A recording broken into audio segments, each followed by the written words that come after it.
Hi everyone, welcome to YaguTamizhi.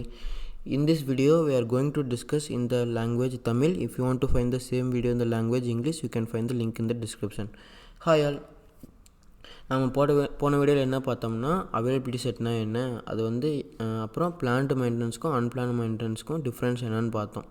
அந்த video நீங்கள் இன்னும் பார்க்கலன்னா அந்த வீடியோட லிங்க் வந்து நான் டிஸ்கிரிப்ஷன் தரேன். அந்த வீடியோ பார்த்துட்டு வாங்க. அதுக்கப்புறம் இந்த வீடியோ கண்டினியூ பண்ணுங்கள். இது வந்து கண்டினியூட்டி வீடியோ.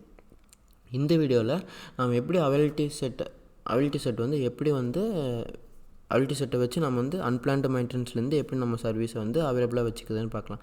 இப்போது வீடியோ ஸ்டார்ட் பண்ணுறதுக்கு முன்னாடி நம்ம குயிக்காக அன்பிளான்டு மெயின்டெனன்ஸ்னால் என்னென்னு பார்ப்போம்.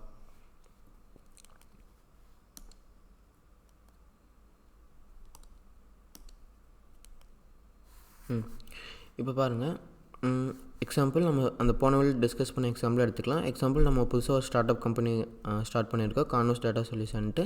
அந்த கம்பெனிக்கு நம்ம ஒரு வெப்சைட் க்ரியேட் பண்ணி ஹோஸ்ட் பண்ணலான்னு இருக்கோம். அதுக்கு நம்ம வந்து சர்வர் மெயின்டைன் பண்ணோம்ல, நம்ம ஆன் ப்ரெமிஸ்லேயே மெயின்டைன் பண்ணாமல் நம்ம கம்பெனிலே மெயின்டைன் பண்ணாமல் நம்ம வந்து க்ளவுடில் போய் ஹோஸ்ட் பண்ணிக்கலாம்னு நினைக்கிறோம். அதுக்கு நம்ம அசூர் ஹோஸ்ட் பண்ணுறோம். எக்ஸாம்பிளுக்கு இதான் நம்ம வெப்சைட்டை வந்து அசூரில் ஹோஸ்ட் பண்ணியாச்சு.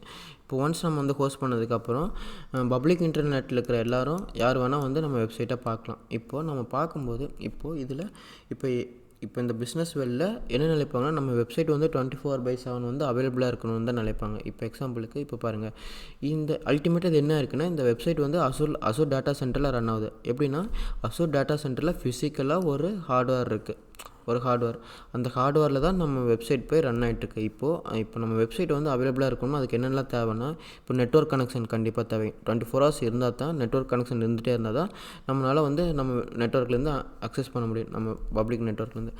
அதே மாதிரி இந்த சர்வர் வந்து அவைலபிளாக இருக்குது, பவர் கனெக்ஷன் இருக்கணும். அதே மாதிரி கூலிங் சிஸ்டம், இல்லைனா ஹார்ட்வேர் ஹீட் ஆகிடுச்சுன்னா அது ஃபெயிலாக இருக்க நிறையவே வாய்ப்பு இருக்குல்ல. அதில் அந்த ஃபேன் அது மாதிரி கூலிங் சிஸ்டம் அதுக்கு தனியாக ஒரு கனெக்ஷன் இருக்குது. இந்த மாதிரி எல்லாமே கம்பைன் ஆகி தான் நம்ம வெப்சைட்டை வந்து அவைலபிளாக வச்சுருக்கு. இப்போது எக்ஸாம்பிளுக்கு நினச்சி பாருங்களேன், இப்போ இதில் ஏதோ ஒன்று ஃபெயில் ஆச்சுனாலும் நம்ம வெப்சைட் டவுன் ஆக வாய்ப்பு இருக்குல்ல. இப்போ எக்ஸாம்பிளுக்கு நெட்வொர்க் கனெக்ஷன், இப்போ நெட்வொர்க் கனெக்ஷன் வந்து அந்த நெட்வொர்க் கேபிள் வந்து கட் ஆகிடுச்சு, அப்போ நம்ம வெப்சைட் வந்து டவுன் ஆகிடும். இப்போ வந்து யாராலையும் அக்சஸ் பண்ண முடியாதுல்ல. அதே மாதிரி நெட்வொர்க் கனெக்ஷனில் பவர் அவுட்டேஜ் ஆகிடுச்சு. இப்போ பவர் அவுட்டேஜ் ஆனாலும் நம்ம வெப்சைட் வந்து டவுன் ஆகிடும், யாராலையும் பார்க்க முடியாது. இப்போது இது வந்து 24 hours அவைலபிளாக இருக்கணும். இது வந்து கண்டிப்பாக மோஸ்ட்டாக எல்லா க்ளவுட் ப்ரொவைடரும் இது அவைலபிளாக தான் வச்சுருப்பாங்க. ஏன்னா இதுக்கு பாசிபிலிட்டி இருக்குது, ஏதாச்சும் ஆயிடுச்சுன்னா நம்ம சர்வர் வந்து டவுன் ஆகிருக்கும். அதனால இப்போ மோஸ்ட்டாக எல்லாருமே என்ன பண்ணுவாங்கன்னா, இந்த மாதிரி இம்பார்ட்டண்ட்டான வெப்சைட், இந்த பிஸ்னஸ் கிரிட்டிக்கல் அப்ளிகேஷன் அந்த மாதிரிலாம் என்ன பண்ணுவாங்க, அந்த மாதிரி டைமில் அவங்க வந்து ஒரு இதுக்கு 2 காப்பி க்ரியேட் பண்ணிடுவாங்க சேமாக. இப்போ எக்ஸாம்பிள் இது வந்து ஒரு விர்ச்சுவல் மிஷின், அந்த விர்ச்சுவல் மிஷினில் நம்ம இந்த அப்ளிகேஷன் ஹோஸ்ட் பண்ணியிருக்கோம்னா, அதே மாதிரி சேம் இன்னொரு virtual machine identical same virtual மிஷினில் அதே மாதிரி ஒரு வெப்சைட்டை சேம் கான்ஃபிகரேஷனில் ஹோஸ்ட் பண்ணிவிடுவாங்க. இப்போ எதுக்குன்னா, இது வந்து டிஃப்ரெண்ட் ஹார்ட்வேரில் அதுக்கு டிஃப்ரெண்ட் நெட்வொர்க் கனெக்ஷன் எல்லாமே இருக்கிற மாதிரி, இதே மாதிரி இதுக்கும் இந்த விர்ச்சுவல் மிஷினுக்கும் same different network connection, power connection, cooling connection. இப்போ ஈவந்தோ இதில் ஏதோ ஆனாலும், நம்ம சர்வர் டவுன் ஆனாலும், இது வந்து தனி ஹார்ட்வேரு, தனி கனெக்ஷன் எல்லாமே இருக்கும். அப்படி இருக்கும்போது இது டவுன் ஆச்சுன்னா நம்ம கஸ்டமர்ஸ் இல்லை யூசர்ஸ் வந்து இதை அக்சஸ் பண்ண முடியும். ஸோ இப்போ வந்து நம்ம மைக்ரோசாஃப்ட் பீப்புள்கிட்ட சொல்லணும்ல, இது என்னோடய அப்ளிகேஷனு, இது வந்து நான் 2 காப்பி வச்சுருக்கேன். எதுக்குன்னா, இது வந்து என்னோடய பிஸ்னஸ் இதை வச்சு தான் ரன் ஆகுது அந்த மாதிரினா. இப்போ எக்ஸாம்பிளுக்கு இது எனக்கு கம்பெனி வெப்சைட்டு, எனக்கு வந்து 2 வேணும், இது 24/7 வந்து அவைலபிளாக இருக்கணும் அப்படின்னு சொல்கிறீங்கன்னா, இப்போ வந்து மைக்ரோசாஃப்ட் சொல்லணும்ல, இது வந்து ஃபஸ்ட்டு காப்பி வந்து ஒரு ஹார்ட்வேரில் ஹோஸ்ட் பண்ணு, அது வந்து டிஃப்ரெண்ட் கனெக்ஷன் இருக்கணும், பவர் கனெக்ஷன், நெட்வொர்க் கனெக்ஷன். அதே மாதிரி செகண்ட் விர்ச்சுவல் மிஷினை வேறு ஒரு ஹார்ட்வேரில் ஹோஸ்ட் பண்ணு, அதுக்கு வந்து டிஃப்ரெண்ட்டாக இருக்கணும். அப்படின்னா தான் ஒன்று டவுன் ஆனாலும் நான் என்னோடய வெப்சைட் வந்து இன்னொன்று அவைலபிளாக இருக்கணும் அப்படின்னு நம்ம சொல்லணும்ல. அதுக்கு தான் வந்து மைக்ரோசாஃப்ட் வந்து ஒரு ஆப்ஷன் கொடுத்துருக்காங்க, அவைலபிலிட்டி செட்டுன்னு சொல்லிட்டு. அவைலபிலிட்டி செட்டில் ஒரு ஆப்ஷன் இருக்குது, அதான் என்னென்னா ஃபால்ட்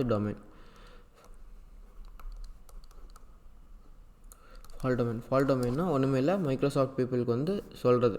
இப்போது இந்த சாஃப்ட்வேர் வந்து இதில் ஹோஸ்ட் பண்ணு, ரெண்டாவது வந்து இதில் ஹோஸ்ட் பண்ணுன்ட்டு. எக்ஸாம்பிள் ஃபால்ட் டொமைனில் வந்து மொத்தம் நம்ம வந்து மேக்ஸிமமாக 3 க்ரியேட் பண்ணிக்கலாம், மினிமம் 1 or 2, 1லேருந்து 3 இருக்குது. இப்போது ஃபஸ்ட் ஒன் வந்து நம்ம வந்து க்ரியேட் பண்ணும்போது ஃபால்ட் டொமைன் 1 கொடுத்துருமோ இங்கே க்ரியேட் ஆகிடும். செகண்ட் க்ரியேட் பண்ணும்போது ஃபால்ட் டொமைன் வந்து 2வதுல க்ரியேட். அதே மாதிரி 3வது டைம் வந்து இன்னொன்று க்ரியேட் பண்ணோம், 3 க்ரியேட் பண்ணோம்னா இப்போ இதுக்கு வந்து different network connection, power connection இருக்கும். இப்போ வந்து இந்த 2 ஃபெயில் ஆனாலும் இந்த 3வதுல அவைலபிளாக இருக்கும். இந்த மாதிரி உனக்கு இன்னும் பிஸ்னஸ் ரொம்ப கிரிட்டிக்கலான அப்ளிகேஷனுக்குலாம் இந்த மாதிரி 3 ஃபால்ட் டொமைன் க்ரியேட் பண்ணியிருப்பாங்க. இப்போ எப்போனா இந்த அவைலபிலிட்டி செட் வந்து நல்லா புரிஞ்சுக்கோங்க, இது வந்து சேம் டேட்டா சென்டரில் அவைலபிளாக இருக்கும்போது எனக்கு சேம் டேட்டா சென்டரில் என்னோடய சர்வீஸ் வந்து அவைலபிளாக இருக்கணும் அப்படின்னுக்கும்போது தான் வந்து அவைலபிலிட்டி செட் போவாங்க. அது புரிஞ்சுக்கோங்க. இப்போ 3 போவாங்கன்னா எப்போனா, இப்போ நம்ம கொஞ்சம் பிஸ்னஸ் கிரிட்டிக்கல் அப்ளிகேஷன் அந்த மாதிரி இருக்கும்போது இந்த 3 போவாங்க. ஓகேவா? இப்போதைக்கு உங்களுக்கு ஒரு அளவுக்கு அண்டர்ஸ்டாண்ட் கிடச்சிருக்கும். எப்படி அவைலபிலிட்டி செட்டை வச்சு நம்ம வெப்சைட்டை அவைலபிளாக வச்சுக்கணும்.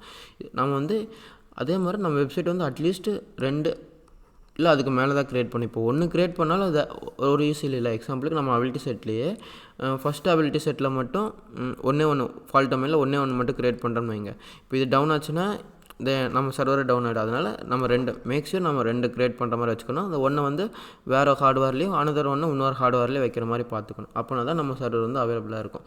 இப்போ இதே சேம் திங்கை சிம்பிளாக ஒரு எக்ஸாம்பிள் வச்சு பார்த்துக்கலாம்.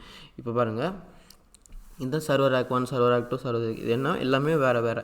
இப்போ இதுக்கு ஒரு power connection, network connection, cooling system எல்லாமே இதே மாதிரி இதுக்கு டிஃப்ரெண்ட். இப்போ இதுக்கு சம்மந்தம் இல்லை. இது போனாலும் இது வந்து அவைலபிளாக இருக்கும். இது different network connection, power connection. அது மாதிரி இந்த சர்வர் ரேக்கும் different power connection, network connection தான். இப்போ நம்ம வந்து ஃபஸ்ட்டு விர்ச்சுவல் மிஷின் க்ரியேட் பண்ணுறோம்ல, அந்த வெப்சைட் வந்து இதில் ஹோஸ்ட் பண்ணிடணும். ரெண்டாவது வந்து இதில் ஹோஸ்ட் பண்ணிட்டோம்னா இதில் ஏதாச்சும் ப்ராப்ளம் வந்தாலும் இந்த சர்வர் ரேக்கு தான் போகும். இந்த சர்வர் ரேக் போகாது. இப்போ நீங்கள் டேட்டா சென்டரில் பார்த்தீங்கன்னாவே இப்போ கூகுளில் சர்ச் பண்ணி பாருங்கள், டேட்டா சென்டர் எப்படி உள்ளே இருக்கும்னா ஃபுல்லாக சர்வர் ரேக்காக இருக்கும்.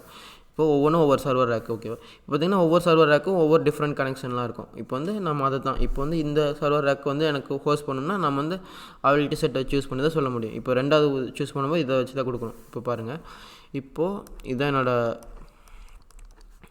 இதான் வெப்சைட், கம்பெனி வெப்சைட் நம்மளுது. இப்போ இது ஹோஸ்ட் பண்ண இது விர்ச்சுவல் மிஷின் க்ரியேட் பண்ணும்போதே நம்ம வந்து அவைலபிலிட்டி செட்டில் நம்ம ஒரு சூஸ் பண்ணணும். ஃபால்ட் டொமைன் 1ன்னு சூஸ் பண்ணிடணும். அப்போ சூஸ் பண்ணும்போது மைக்ரோசாஃப்ட் ஆட்டோமேட்டிக்காக கண்டுபிடிச்சிருவாங்க இது வந்து ஃபால்ட் டொமைன் 1ல் போடணுன்ட்டு. இப்போ இது வந்து டேரெக்டாக இங்கே வந்து க்ரியேட் ஆகுதுன்னு நினச்சிக்கோங்க. இப்போ இது க்ரியேட் ஆனோன்னு என்ன ஆகும்னா பப்ளிக் நெட்வொர்க்லேருந்து யார் வேணால் யூசர்ஸ் வந்து அக்சஸ் பண்ண ஆரம்பிச்சிடுங்க.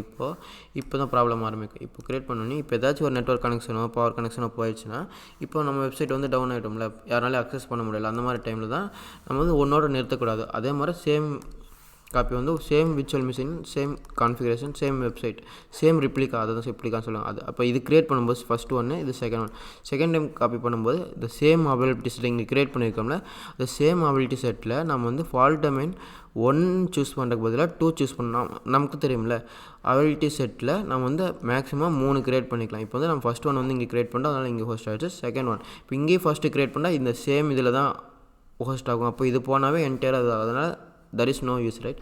அதனால தான் நம்ம வந்து செகண்ட் ஃபால்ட் டொமைனை வந்து நம்ம வந்து செகண்ட் வெப்சைட்டு சேம் கான்ஃபிகரேஷன் இது பண்ணும்போது ஃபால்ட் டொமைன் 2 தான் சூஸ் பண்ணுறோமான்னு மேக் ஷூர் பண்ணிக்கணும். அப்போ தான் இப்போ க்ரியேட் பண்ணும்போது இது டேரெக்டாக வந்து இங்கே போய் ஹோஸ்ட் ஆகும். இப்போ இந்த சர்வர் லெக்கில் எங்கே வேணால் க்ரியேட் ஆகும். நான் எக்ஸாம்பிளுக்கு இங்கே போட்டிருக்கேன், எங்கே வேணால் க்ரியேட் ஆகும். இப்போ இங்கே க்ரியேட் ஆகிடுச்சு. இப்போ ஏதாச்சும் ஒரு ப்ராப்ளம் ஆனாலும் இப்போ இது டவுன் ஆகிடும். அப்போ வந்து நம்ம கஸ்டமர் வந்து இதை யூஸ் பண்ண முடியாது. அப்போ வந்து நம்ம தான் இன்னொரு பேக்கப் வச்சுருக்கணும். அது ஆட்டோமேட்டிக்காக மைக்ரோசாஃப்ட் பீப்புள் வந்து இதுக்கு ரவுட் பண்ணி விட்ருவாங்க. இங்கே வந்து அவங்க நம்ம வெப்சைட்டை பார்க்க முடியும். இப்போ இதை வச்சு தான் நம்ம வந்து எப்படி அன்பிளான்டு மெயின்டெனன்ஸ்லேருந்து நம்ம சர்வீஸை வந்து அவைலபிளாக வச்சுக்க முடியும். மோஸ்ட்டாக மைக்ரோசாஃப்ட் பீப்புள் வந்து 99.99% அவைலபிலிட்டி தராங்க. அதை பற்றி டீட்டாக இன்னொரு வீடியோவில் சொல்கிறேன். இப்போதைக்கு தெரிஞ்சுக்கோங்க, அன்பிளான்டு மெயின்டெனன்ஸ்லேருந்து எப்படி அவைலபிலிட்டி செட்டை யூஸ் பண்ணி நம்ம வெப்சைட் அவைலபிளாக வைக்கிறதுன்ட்டு. அவ்வளோதான் ஃப்ரெண்ட்ஸ். நெக்ஸ்ட் வீடியோவில் நம்ம என்ன பார்க்கலாம்னா எப்படி அவைலபிலிட்டி செட்டை வச்சு பிளான்டு மெயின்டெனன்ஸ்லேருந்து எப்படி அவைலபிளாக வச்சுக்கிறது நெக்ஸ்ட் வீடியோவில் பார்க்கலாம். அவ்வளோதான். தேங்க்யூ.